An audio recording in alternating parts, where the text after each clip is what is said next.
እኔ ትናንትና አንድ ሰው ነግሮኛል። ሰው ስለነገረኝ ነው፣ እግዚአብሔር በሚያውቀው ሰው ነው የነገረኝ።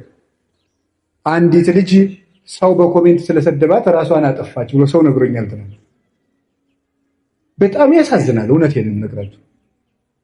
እንዴት ክቡር የእግዚአብሔርን ፍጥረት ሰድበን እንገላለን በእውነት ማለት ነው። አሁን እዚህ በኋላ ራሱ እኮ አንማርም። ይገርማቸዋል እኮ ሄደን ሰውን ሽንቁር ማድረግ፣ ሰውን መውጋት፣ ሰውን ማድማት፣ ማመስገን ካልቻላችሁ ዝም በሉ። እኔ እግዚአብሔር ያውቃል፣ ያው እግዚአብሔር ምስክሬ ነው። ልጅቱ ምን ትሆን አላውቃትም፣ አሁንም አላውቃትም። የሚገባ ነገር የምትናገሩት ይሁን የማይገባ ነገር የምትናገሩት ትናንት ነው። ከዛ ከስልጠና ስንወጣ አንድ ወንድማችን ነው እንዲህ ብሎ ሞተች እኮ ብሎ ይነገረኝ።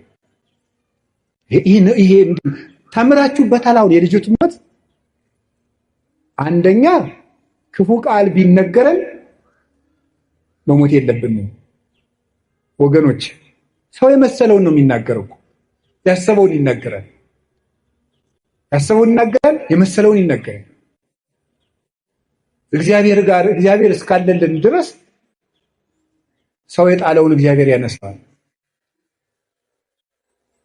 ሰው የጠላውን ሁሉ እግዚአብሔር ያነሳል። እኔም ማየውን አንተ አታይም አይደል ያለው ቅዱስ ጴጥሮስ። ሰው የውጭ ኃጢአትን ያህል እግዚአብሔር የልብ ጽድቅን ያህል ይመለከታል። እና በህይወታችሁ ዘመን ከዚህ ልጅ ህይወት ተነስቼ ብነግራችሁ እኔ ሃይማኖቷን ምን ይሁን አላውቅም። ምነግራችሁ ግን ስለ ሰው አስተያየት ብላችሁ አትኑሩ፣ ስለ እግዚአብሔር ብላችሁ ኑሩ። ምክር ከሆነ ተቀበሉት። እንዲያውም አንድ ነገር በዚያው ሰው ሲናገራችሁ ምን ማሰብ እንደሚገባችሁ አንድ የቅዱስ ዮሐንስ አፈወርቅን 3 ንግግሮች ልንገራችሁ። ሰው ክፉ ቃል ሲነገራችሁ ደግሞ ነገም እናንተ እንዳትሞቱ ብዬ ነው። ሰው ክፉ ቃል ሲነገራችሁ ምንድነው ማሰብ ያለባችሁ? 3 ነገር ነው ማሰብ ያለባችሁ። ቅዱስ ዮሐንስ አፈወርቅ ዮሐንስ ወንጌልን ሲተረጉም የተናገረው ነው። አንደኛው ያለብህን ስህተት ከሆነ የሚናገር አትጥላው፣ መስታወት ሆነዋልና ነው። አትጥላው፣ ሂድና አስተካክል። መስታወት አሁን እዚህ ላይ እንደው አንዳንድ ጊዜ እንደው እስቲ ገብስ ቆሎ በልተን በተልባ ወጥ በልተን ጥርሳችን ላይ ልጥፍ ብሎ ገብሱ መስታወት ስናይ እንደው ገብሱ ጥርሳችን ላይ ብታዩት አፈር ያባህንት መስታወት እንደው ብለህ ትሰብሩታላችሁ? አሰብሩትም እንዴ? ታነሳላችሁ ጉድፋችሁን ማለት ነው። ክፉ ቃል የሚናገርን ሰው ልክ እንደዚያ መስታወት ይኸው በቃ ቀለል አድርገህ እንደዚያ መስታወት ጉድፍህን አንሳ። እጅ ወደ ውስጥ ወስደህ አትጎዳበት፣ አታምሰልስለው፣ ራስህን ይበት። አንዱ እሱ ነው። ሁለተኛ ደግሞ እያለህ የለህም የሚል ከሆነ ደግሞ ስቀተው። ለምሳሌ ይላል ቅዱስ ዮሐንስ አፈወርቅ እውቀት እያለህ ደንቆሮ ካለ ሳቅበት ነው። ያለህን ነገር የለህም ብሎ ከሆነ የሚሰድብ ደግሞ ስቀህበት ሂድ። ምንድን ነው ይላል? ለምሳሌ አንድ ድሃ መጥቶ ይላል ቅዱስ ዮሐንስ አፈወርቅ አንድ ድሃ መጥቶ አንዱን ባለጸጋ አንተ እኮ የዕለት ራት የሌለም ድሃ ነህ ቢለው ሀብቴን አታውቅ አይደል ብሎት ነው የሚሄደው ወይስ ይናደዳል ነው? አንድ ባለጸጋ ነበሩ፣ ስማቸውን አልጠቅስም። እና የሆኑ ሰዎች ተሰብስበው እንደወሰው ልጅ ያወጡ ይሆን አላቸዋል። እኔም አውቃቸዋለሁ። እና ሰው ልጅ ያወጡ ይሆን ሲሏቸው ምን ቢሉ ጥሩ ነው? እገሌ የማን ልጅ ሆነና የትኛውን ነው እንደዛ የሚሉት? አንዱን ሀብታም ልጃቸውን አለ የተባለውን ማለት ነው። ሰው ልጅ ያወጡ ይሆን ብሏቸዋል። እገሌ የማን ልጅ ሆነና። ስለዚህ አልከፋቸውም ማለት ነው አለ ብሎ ስለሚያስቡ። ስለዚህ አንድ ሰው ያላችሁ ነገር አንተ ደንቆሮ፣ አንተ ደደብ ምን ያናድዳችኋል ታዲያ? ያለህን እውቀት ራስህ ታውቀው የለ እንዴ? ኧረ እባክህ ከፈለክና ወረቀቴና ላሳየህ ማስተርስ የት እንደተመረኩ ምን አለፋ፣ በተግባር ይገለጣል። ሶስተኛ በተፈጥሮ እየሰደበ ከሆነ ጸልይለት። ምክንያቱም ወንድሙን ደንቆሮ ብሎ የሚሰድብ በገሃነም ይፈረድበታል ይላል።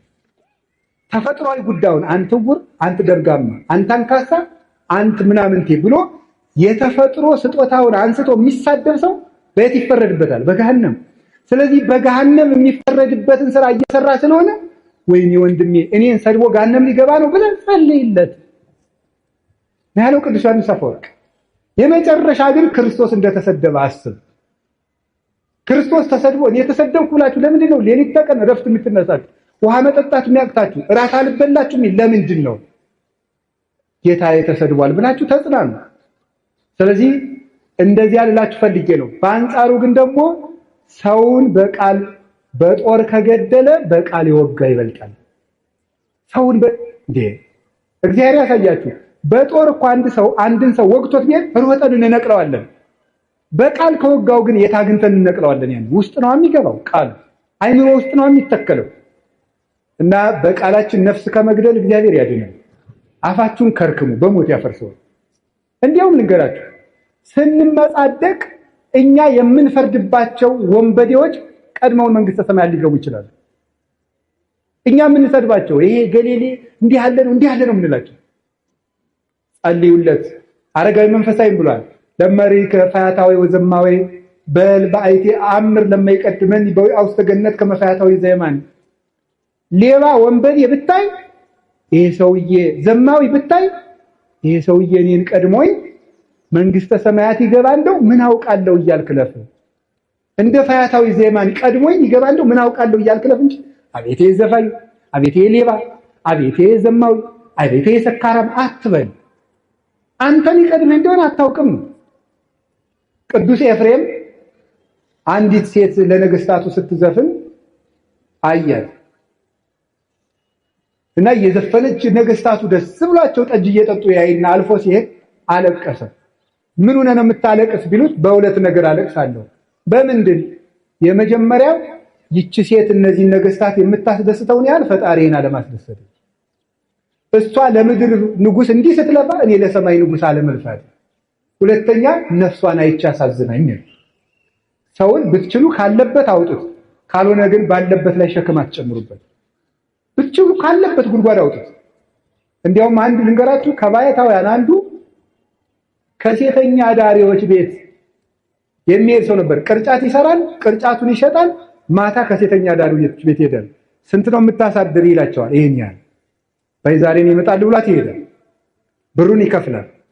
ይሄድና ገብቶ ማልቀስ ይጀምራል። ምን ሆነ ነው? መልክ ያስጠልቷል ትለዋለች። አላስጠላኝም። እና ምንድነው የሚያስለቅስህ? እንሞታለን። ከዚያ በኋላ አብራው ታለቅሳለች። ምን ላድርግ? ንስሐ ልግባ። ያችን ለንስሐ አባት ይሰጣና እሱ በበነገው ቅርጫት ይሰራል። እንደው አንድ የመጽሐፍ መምህር ደግሞ ነበሩ። እሳቸው ደግሞ ምን አደረጉ ይባላል? ሴተኛ ዳሪዎች ጋር እየሄዱ የወር ደመወዛቸው ጥቂት ስለሆኑ የመጽሐፍ መምህር ናቸው። ጥቂት ስለሆነች ልጄ ስንት ነው የምታሳድሪ? በአንድ ቀን ይሄን ነው። ቢያንስ የሰንበት ነፍስሽ ትረፍ፣ የሰንበቱን እኔ ልክፈልሽ ይሉ ነበር ይባላል። ጉድጓድ ውስጥ ያለን ሰው ወዶ የገባበት ስላልሆነ ከሆነልን ሄደን እናውጣው፣ ካልሆነ እንጸልይለት። እየወጋን ግን ሰው መግደል የለብንም። ዲያብሎስ የሚገድለው አይበቃም እና ክርስቶስ ተስፋችሁ ነው። ምንም ተስፋ ብትቆርጡ ደግሞ ራሳችሁን አታጥፉ። እንግዲህ ያችን የሞተችውን እህታችን ባናውቃትም እግዚአብሔር በቸርነት ዓይኑ ይመልከታል። የቅዱሳን አምላክ ይማራል።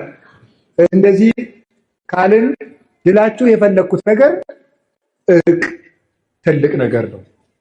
ጠብ ደግሞ ክፉ ነው። አትውጉ።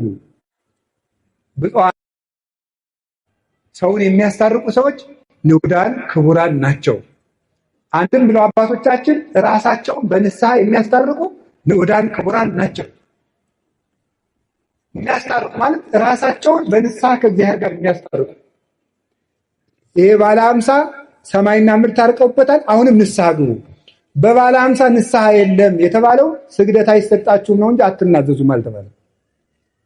እሾህ ወግቶኝ አሁን ባለ 50 ነው በሰኔ ነቅልልሃለሁ ይባላል እንዴ? እሾህ አይደለም እንዴ?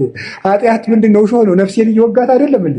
እና እሱን በሰኔ ነቅልልሃለሁ ሊባል ነው እየወጋኝ